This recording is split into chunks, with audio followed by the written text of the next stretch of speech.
A dog that was spotted walking on the Ohio River Friday has been found as of Saturday afternoon.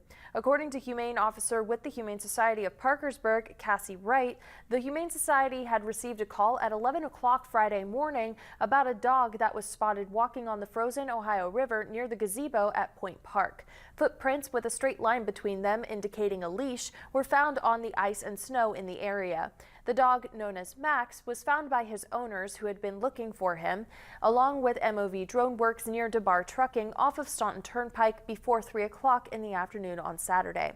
Officer Wright says that Max seemed to be okay when he was found. Officer Wright iterates that Max was mostly exhausted with sore paws when they found him, but overall he seemed to be okay. She adds that his owners took him to the vet after finding him just to be on the safe side. Along with those from the Parkersburg Humane Society, members of the Parkersburg Fire Department, MOV Drone Works, and members of the community helped to find Max and return him home.